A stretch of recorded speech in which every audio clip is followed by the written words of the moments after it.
Now we need to talk about a few tweet threads that I came across. So Forrest of Cake made this tweet. She put in quotes, "Feminism has made women depressed and addicted to SSRIs. They were so much happier as housewives in the 50s. And then housewives in the 50s, she puts this picture. Let me make it clearer. This is the picture. She is dumping a bunch of pills in her hand because back in the day, mother's little helpers were a thing. Housewives were like really knocking back the drinks to cope. And this is the white women's experience because, you know, black women had to always work. Other women of color have always had to work. It's not like housewives were a thing as far as non-white women. So this is this particular subset of people because if they didn't perform their housewife duties, they could be shipped off to mental asylums. They could get a lobotomy because they were the property of their husbands. Now, we were also property, you know, non-white women. We were also property, but the whole mommy's little helpers thing, that is a stereotype for this subset. And then Forrest of Cake or Christina says, "My grandmother and great aunt were both addicted to Valium for over 30 years. And then she posted this ad for Butasol. The ad says, "Now she can cope thanks to Butasol, daytime sedative for everyday situational stress." And if you look, this child with an Indian headdress is tying up the mother, and the mother is like, "Oh, wow, how fun." I Googled, what was Butasol? Butasol was a butabarbital sedative. It can treat trouble falling asleep, insomnia. It can also make patients feel sleepy before surgery or medical procedure. It's a controlled substance. But they were advertising it like that.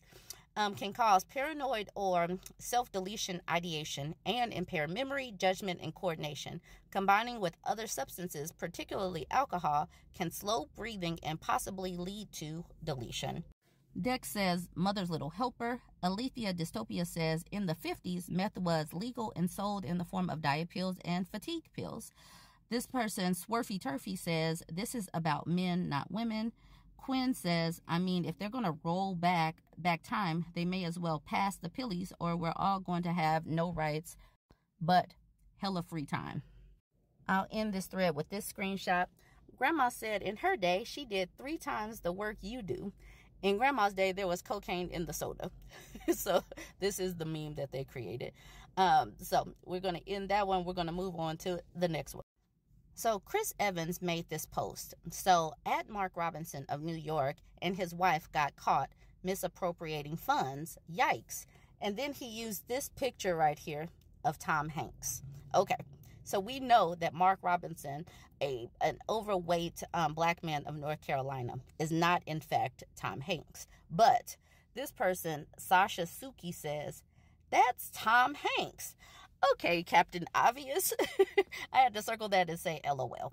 Chris Evans says, "I'm begging the boomers to please learn how social media works." And Black Youngster says, "And he said that with his entire chest." And everyone under that person's comment started using pictures of people that are not Mark Robinson, saying you can't be serious or something to that effect. So this person, Kamala is the nominee, went to explain it. This is for the people who don't know. It's a meme, a clip, a pic, a video, a drawing that is often used to represent an emotion, feeling, or thought. The fact that you have to spell it out for people is hilarious to me. That tweet thread made me go check out what was going on with Mark Robinson. So Justin Parmenter says, "State report details allegations of errors, mismanagement at nonprofit run by wife of North Carolina Lieutenant Governor Mark Robinson." He continues with, "So go on, Mark Robinson, and keep lecturing the rest of us about responsibility and hard work. You are clearly nothing but a fraudulent con man like your idol, Donald Trump, lying out of one side of your mouth while you fill your pockets with taxpayer money." So I went and found an article. State report details allegations of errors, mismanagement at nonprofit run by wife of North Carolina Lieutenant Governor. So they're bringing this up because this is the wife of Mark Robinson. Not because he did anything, but because he is attached to this woman who is also bringing in thousands of dollars. So let's look at this a little bit. A nonprofit group that was organized and operated by the wife of Governor Mark Robinson may have made invalid claims for federal funding, according to state documents alleging a range of record-keeping, bookkeeping, and monitoring violations. Yolanda Hill, the second lady of North Carolina, announced in April that she was closing Balanced Nutrition, which acted as an administrator overseeing the disbursement of federal nutrition funds to a list of child care businesses. The closure was announced as the State Department of Health and Human Services was beginning a compliance review. At the time, Hill said she believed she was being politically targeted by the DHHS because she was the wife of Robinson, the Republican gubernatorial nominee. Not because she needed to keep her records in line and she wasn't, just because, she wants to deflect and make excuses for herself. Hill didn't immediately respond to requests for comment, nor did Balanced Nutrition chairwoman Renee Matthews Jones or the group's lawyers Tyler Brooks. I want to show that they are not saying that Robinson is the one that did this. They said Robinson, the lieutenant governor, wasn't working for the nonprofit when it closed, but he has been criticized as hypocritical by opponents for condemning government spending while his wife and other family members derived income from an organization whose sole source of funding is the federal government. The state is paying Robinson more than $157,000 this year for his work as lieutenant governor. Hill has made hundreds of thousands more from the nonprofit. So they're saying that they are hypocrites and they are lining their pockets. And we're just going to put that out there. I'm going to end this post with this tweet thread from Meg. She says, "I'm white, I'm Christian, I was homeschooled. I was raised in rural America. I'm in a monogamous marriage. I'm the mother of a nuclear family. I'm a classical musician. I'm a small business owner. I'm voting for Kamala Harris. Who's with me? Hashtag Harris 2024.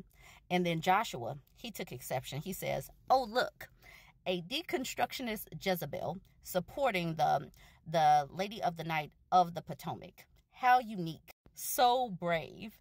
And I just really love this, that she said, new bio just dropped, because he called her a deconstructionist Jezebel. And I personally like that. I said, I like deconstructionist Jezebel as well. I believe we should spread this message and gather the others and be a bigger force. I'll do my part.